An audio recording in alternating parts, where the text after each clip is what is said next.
Okay, this lecture is going to be some basic set theory proofs. There are certain kinds of proofs that you're going to come across over and over and over again in classes like abstract algebra and real analysis, maybe complex variables and number theory. Okay, those types of classes. There are some basic types of proofs that you see over and over again. And I want to show you how to do those kinds of proofs. Okay, so let's start. This one is very simple. Let's do this. How do you prove that let's say, let's just write it like this. How do you prove something is an element of a certain set? Okay, now the answer to that question might seem kind of frivolous. And the answer is you just show that that thing fits the description of the elements of the set. It's pretty straightforward, right? Like, in fact, that's so trivial sounding that you might not quite be sure what I'm trying to say unless I actually show you. Okay, so let's do an example. Okay, so suppose A equals the set of, now here's how it is in the book. I'm looking at example 8.1 on page 158. It says A is the set of X such that X is an element of the natural numbers and 7 divides X. Okay. Oh, you got to be careful here, and this is why I've warned you guys. You got to be very, very careful here. Look, that's the exact same symbol used twice, right? And it means two totally different things in the same sentence. The first vertical bar means such that, and the second one means divides. You got to be careful about that. There's nothing I can do about that. That's just life. That that same symbol means two different things in those two different locations. Okay, so just be careful. All right, but something else I would like to say. Oh, if that bothers you, by the way, remember that right here, you don't have to use a vertical bar. Remember, some people prefer to use a colon instead. So if you're worried about messing up, then you can do that. You might like that better. Okay. But anyways, something else I would like to say about this is that most people prefer to take this part and actually put it here and write it instead like this. X is in the natural numbers such that 7 divides X. I'm one of those people who thinks that seems a more efficient way of saying it. So let's actually write it that way, okay? So A is the set of all natural numbers X such that 7 divides X. And I'm using the colon for such that, because if I use the vertical bar, it looks like the absolute value of 7 times X. This is just going to get too confusing, so that's why I'm using the colon instead. Okay? All right, so suppose that's A, and we need to show that 21 is in that set.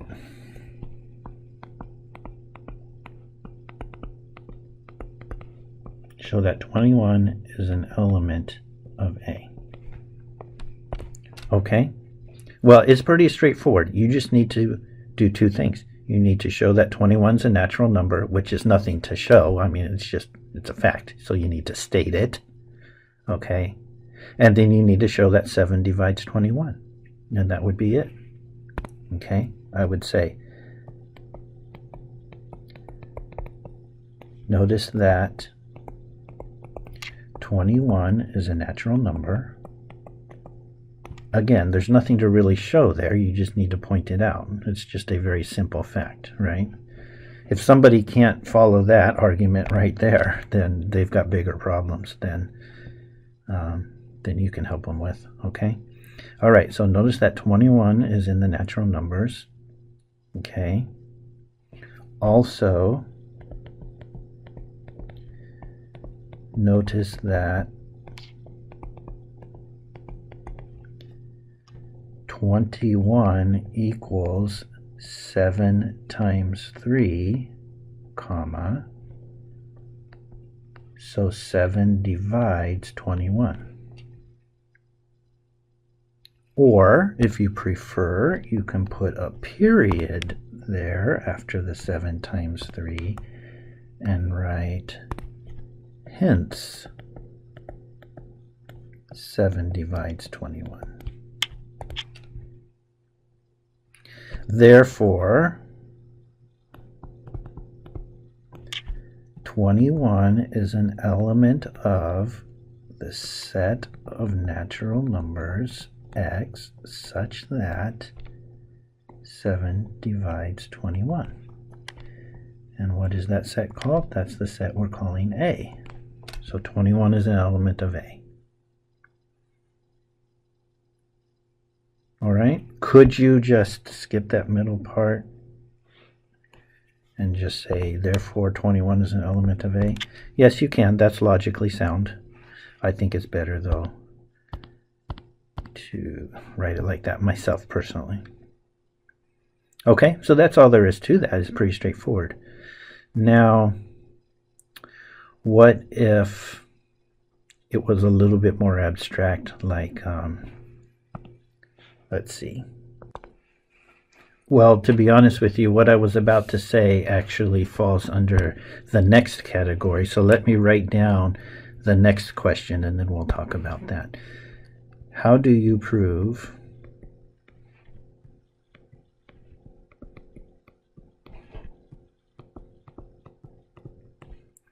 one set is a subset of another?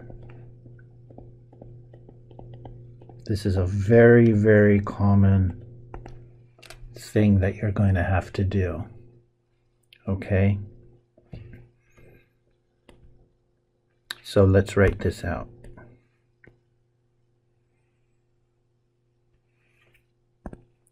So, whoops. That's not what I meant to write. So to prove, let's just call the sets A and B, okay? To prove A is a subset of B, you show that every element of A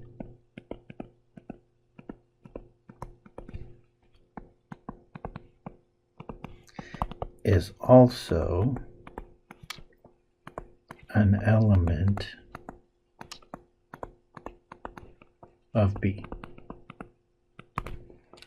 Okay, now you can do that by exhaustion, which means look at every single element in A individually and show that each one is in B. Do something like we did up there. For every single element of A separately, you can do that. Now, obviously, that is only a good idea if A is a pretty small set.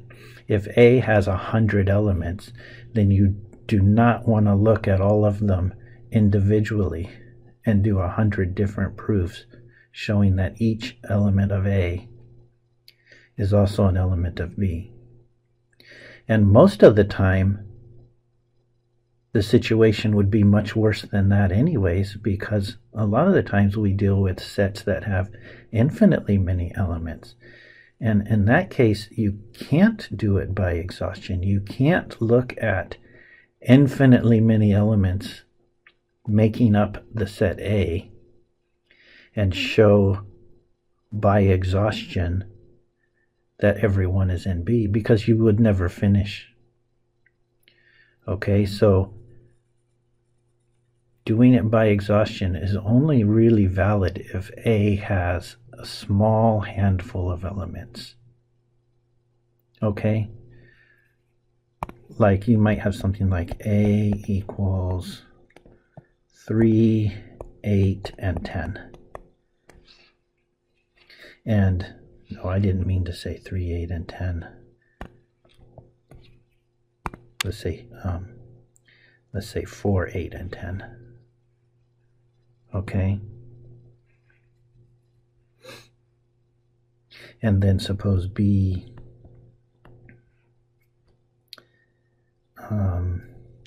is the set of natural numbers x such that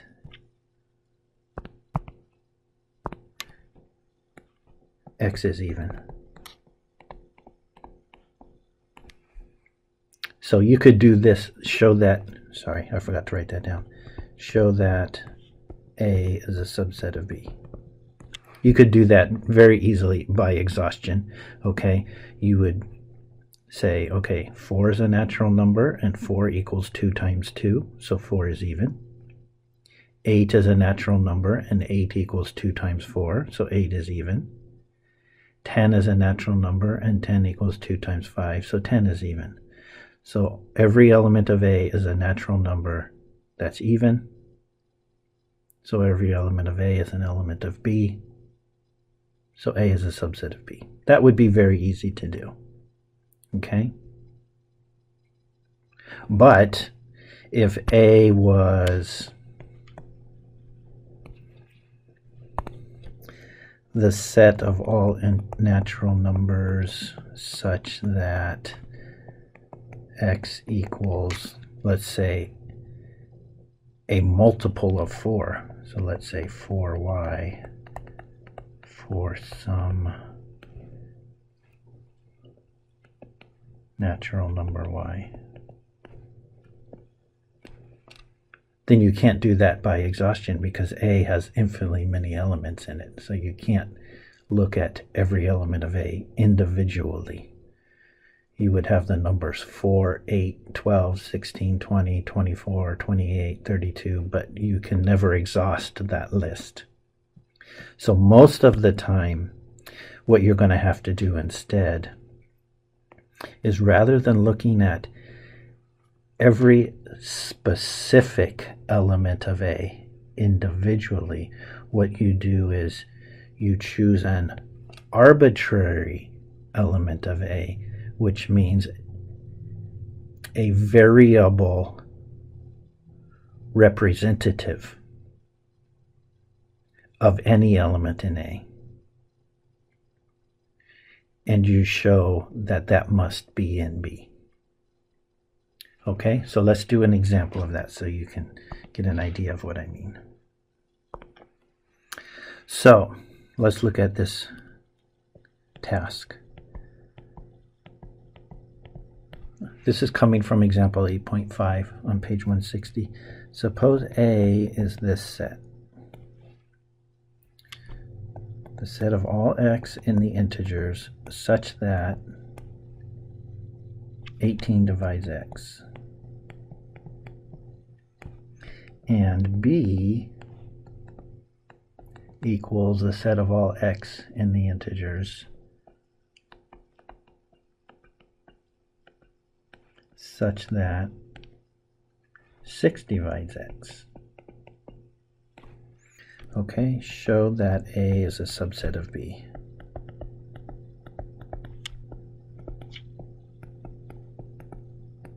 Okay, is it okay that we use x here and then we use it for other things here, yeah, that's totally fine, because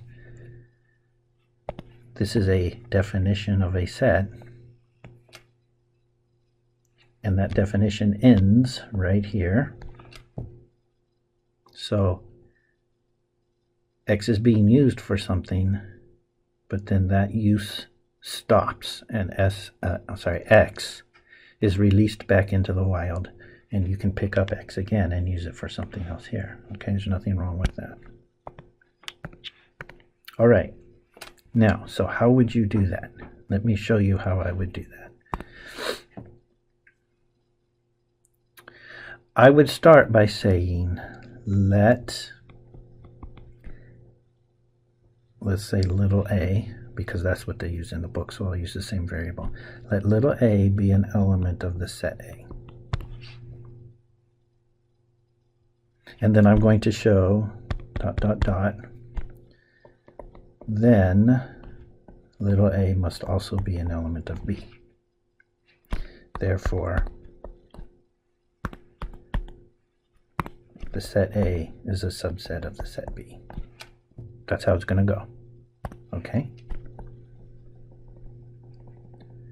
So, we start with let A be an element of the set A. Okay? Then what can you tell me about lowercase a? You can tell me two things. You can tell me it's an integer. Okay, that's important. And you can tell me something else too. What else can you tell me about little a? 18 divides it. Okay, because why? Because that's the description of the elements of set A. So if little a is in set A, then little a fits that description. Okay, now I want to try to show that X is in B, so I have to show two things. Oh, sorry, not X. I want to show that A is in B, so I have to do two things. I have to show that A is an integer. Well, I've already done that, so that's done. I need to show that 6 divides A. Okay, so let's do that. That must have something to do with 18 dividing A, right? So we can say, hence, if 18 divides A, what does that mean? That means A equals 18 times some integer. We'll call it, let's use K, all right? For some integer K. Why? Because that's the definition of divides. Okay. I would like to show that 6 divides A. So I would like to show that A equals 6 times an integer. Well, if A equals 18K, then isn't that the same thing as 6 times 3K? Thus, A equals 6 times 3K. And what kind of number would 3K be? It'd be an integer, wouldn't it? Where 3K is an integer. Or, just to show you an idea, you can also write it like this. You could give 3K its own name. You can say, then A equals 6 times N, where N equals 3K, which is an integer. I kind of like it like that. Well, what does that mean? If A equals 6 times an integer, then that means 6 divides A, doesn't it? So let's use the word, how about we'll just say therefore. Therefore, 6 divides A. So I showed that A is an integer. I showed that 6 divides A. That means that A is going to be in B, isn't it? So thus, A is an element of B. So that means we have proven that if A is an element of A, then A is an element of B. Therefore, the set A is a subset of the set B. Okay, that's a very classical type of proof. A subset proof. This is what people call element chasing proofs. You pick out an element of A and you chase it around until you can show that it's also in B. Okay, very, very, very classical type of proof. You will do a lot of these as you finish your math classes. Okay. That's not the only way, though, by the way. You can do these by contradiction or contrapositive. So another very common way, if you can't make this work, then another very common way is to do, for instance, contraposition. You could say, let's look at this. Okay, I'm gonna erase this. I won't write out a proof using this method for this question because it wouldn't be a good method for this question, but I'm just saying in general you could say, suppose A is not an element of B, and then show then it cannot be an element of the set A. That's another way of doing it, because then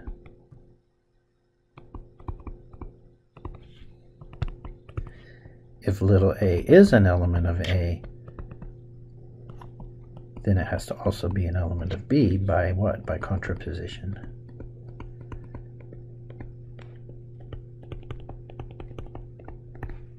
And therefore capital A would be a subset of capital B.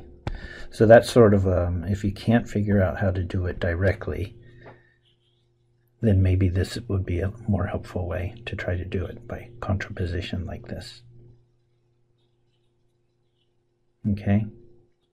Or just to give you another thing here is you could do it like this.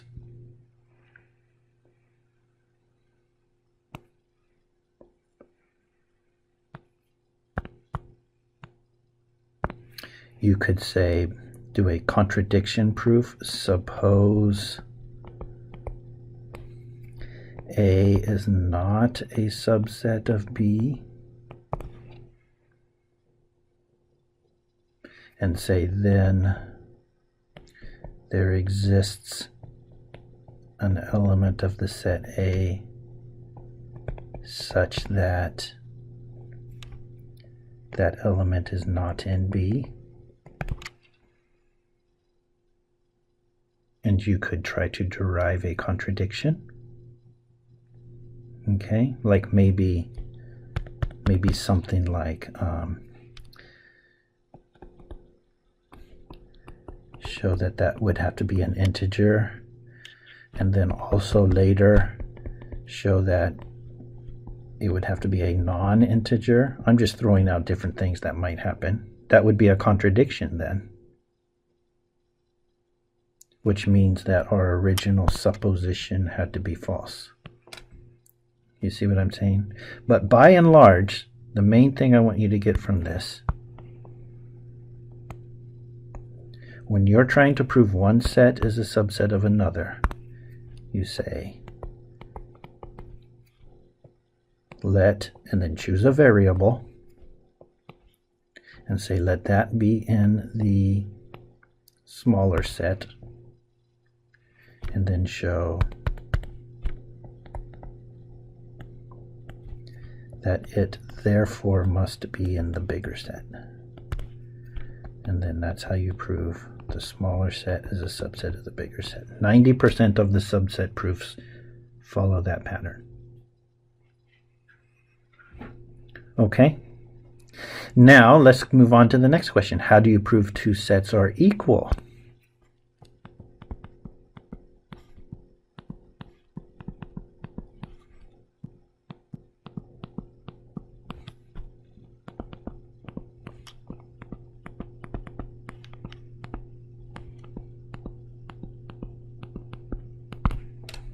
And the answer to that is very simple.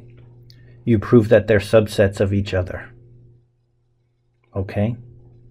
So, to prove that a set A equals a set B, you prove that A is a subset of B and B is a subset of A. So a set equality proof is really just two subset proofs. Okay?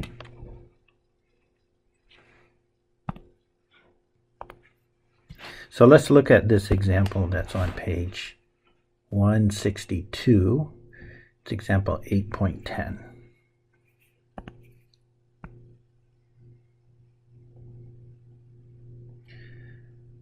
All right. So let's do this. Let A be the set of integers that are divisible by 35. They're using n this time. So A is the set of n in the integers such that 35 divides n. Okay. Let B be the set of integers divisible by 5.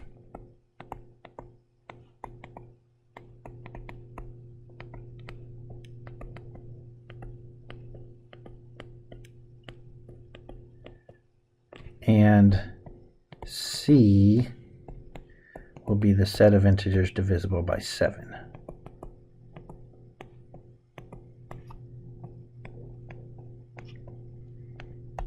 Okay, and they want us to prove that A is the intersection of B and C. So, here's how I would do something like this.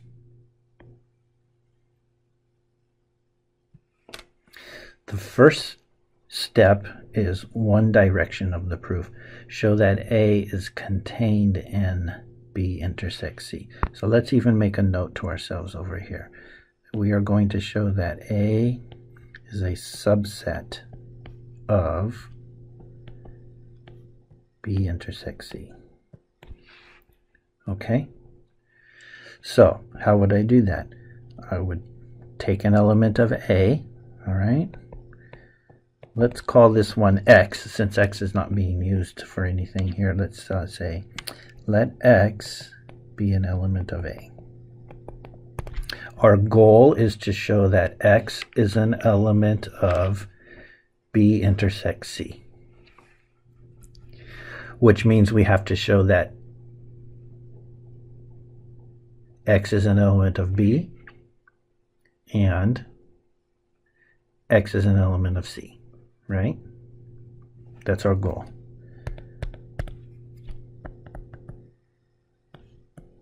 To show that X is an element of B and X is an element of C.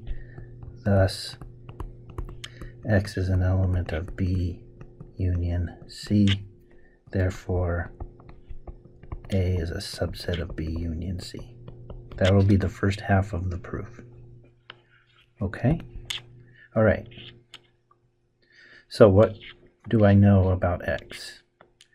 It's an element of A, which means two things. It's an integer and it's divisible by 35, right?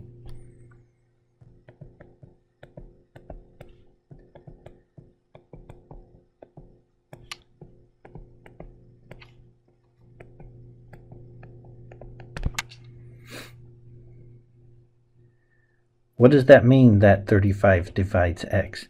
It means that X equals 35 times an integer, right? X equals 35 times, should we just call it K? For some integer K. Now, I'm trying to show that X is in B, and I'm also trying to show that it's in C. Let's just worry about B right now. In order to show that x is in B, I have to point out that it's an integer. Okay, that's been done already. I have to point out that it's divisible by 5. Can I write x as 5 times an integer? Well, if x is 35k, then isn't it 5 times 7k? So can't I say, so then x equals 5 times, how about if I say m, where m equals 7k, which is an integer.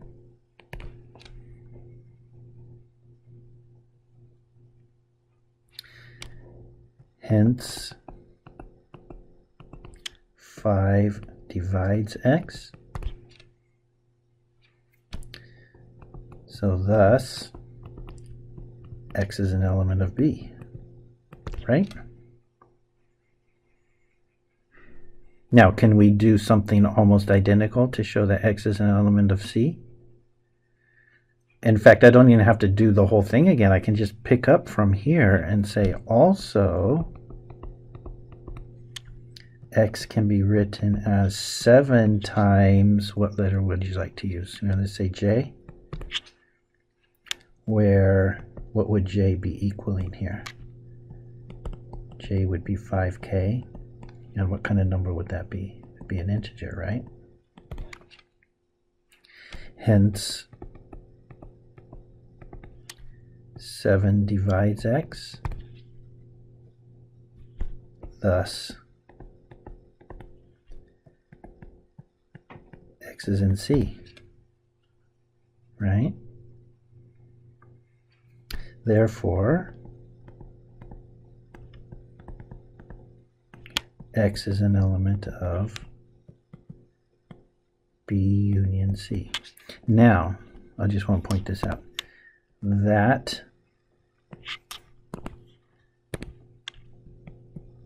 comes from two things, right? It comes from that and way back up here again.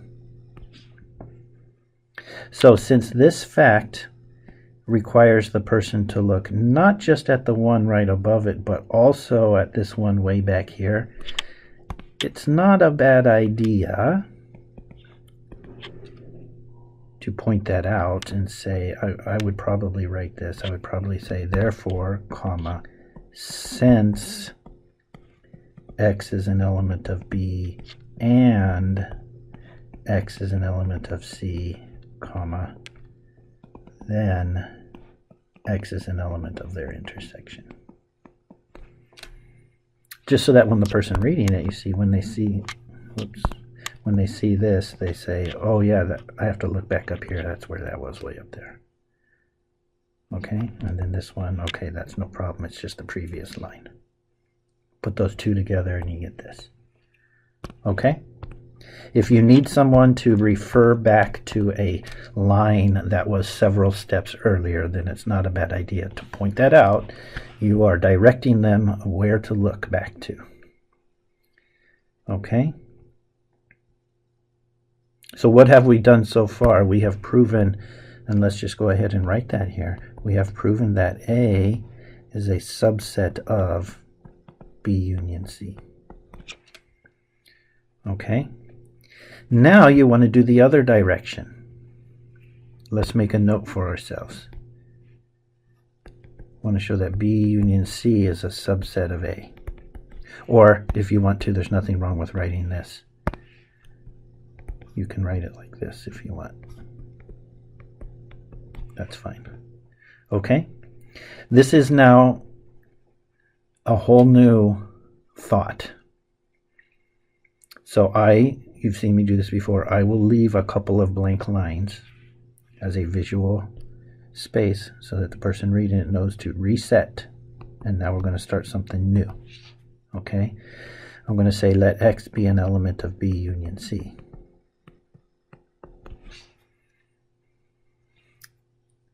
What's that tell me then? What? Then x is an element of B and x is an element of C.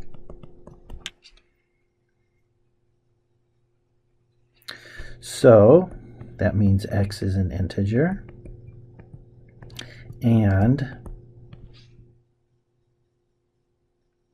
5 divides x, and 7 divides x.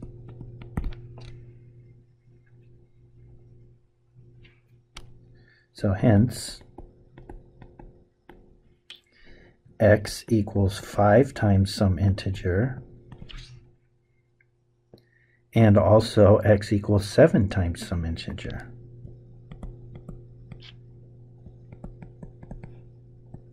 Not the same one, probably, so let's use a different letter.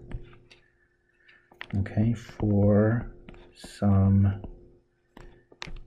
integer k and integer m.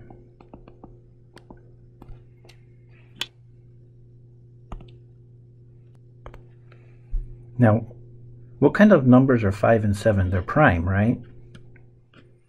And we've shown that 5 is a prime factor of x, and 7 is a prime factor of x. Do you remember in high school learning that every integer can be separated into a product of primes? So that's called the prime factorization. If you're not familiar with that, just go ahead and stay with me, but you will learn that in number theory, okay? So if you were to separate x into a product of primes, we know that one of those primes is going to be 5, because 5 is a prime factor of x, and one of those primes will be 7, because 7 is a prime factor of x. Okay, so let's write this down. Thus, the prime factorization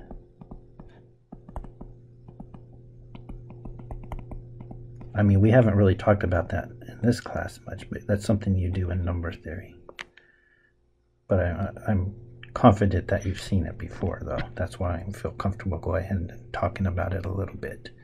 The prime factorization of x includes both 5 and 7.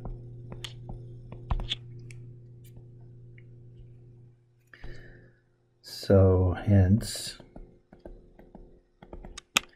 x is divisible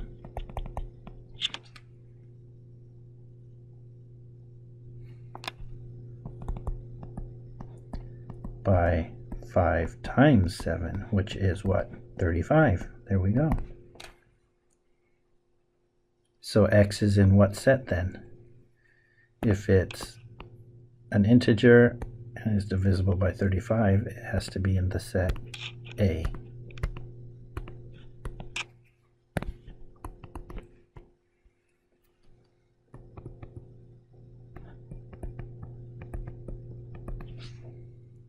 Okay, therefore, whoops,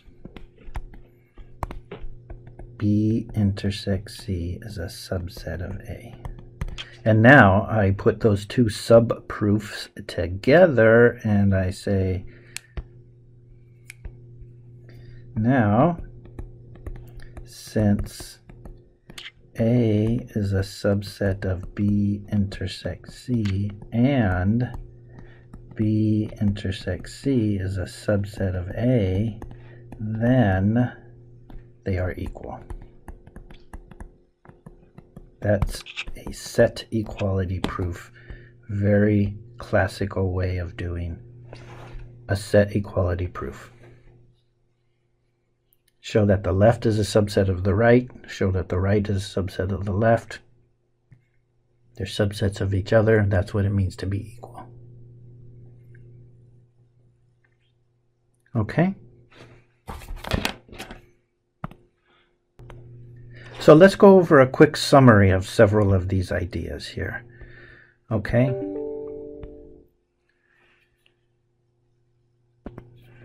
So let's write, to prove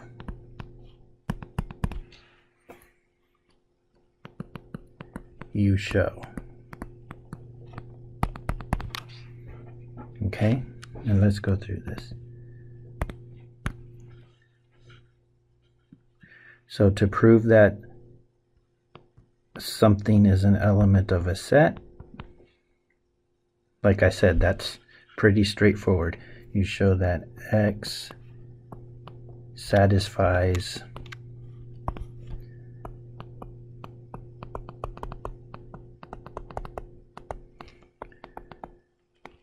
the description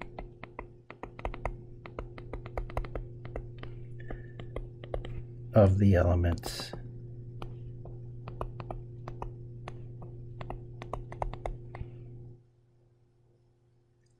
of A. Okay.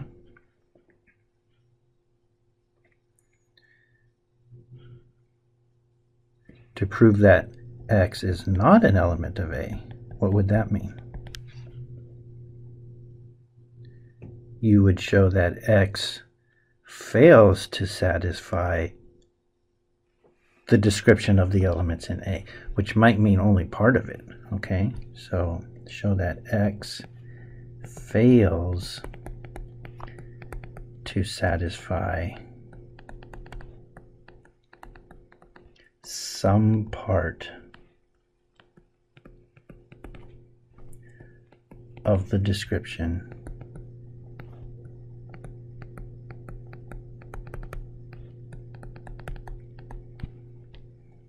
of the elements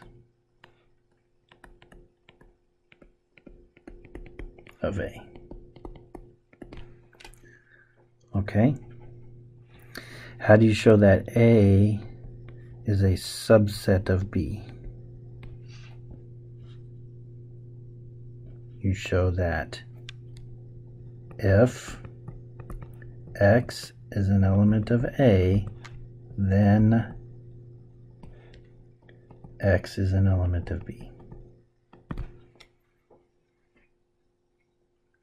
What about proper subset?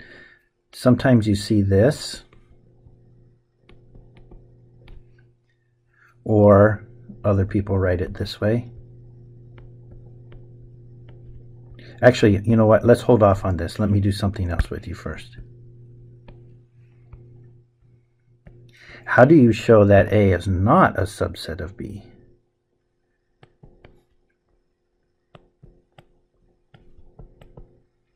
Think about that.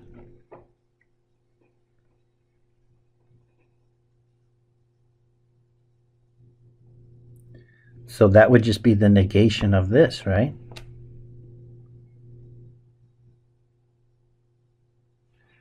So what would that mean? Think about it. If A is not a subset of B, okay? So in other words, it's not true that if X is in A, then X is in B. So the best way of doing that is to show there exists an X in A such that X is not in B. That means that A would not be a subset of B. Okay? All right, how do you show that two sets equal each other? A equals B. You show that A is a subset of B and B is a subset of A.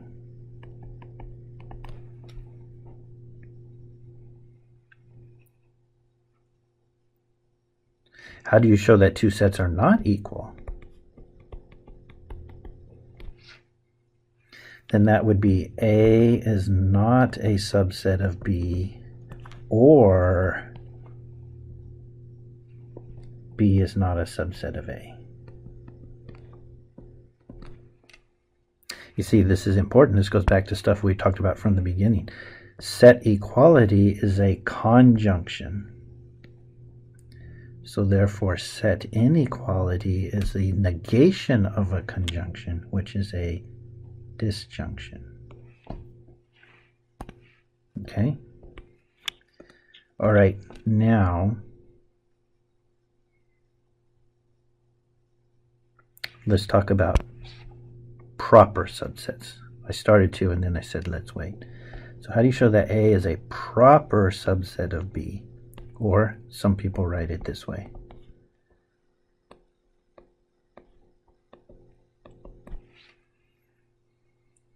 Well, you have to remember what proper subset means. To say that A is a proper subset of B means that A is a subset of B but does not equal B.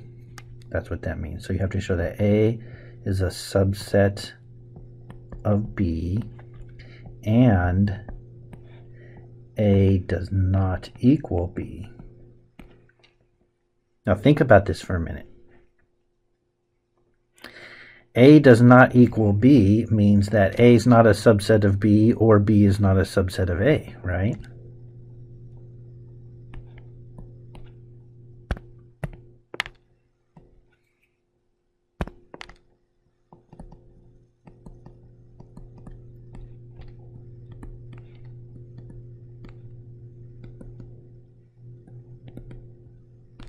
Let me make that subset symbol a little neater. Okay, now you can't have this and this. That's impossible.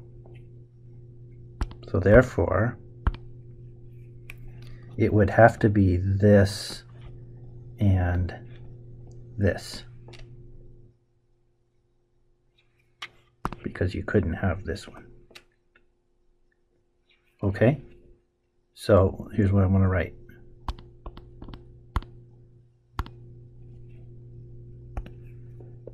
To prove that A is a proper subset of B, you would be doing A is a subset of B and B is not a subset of A.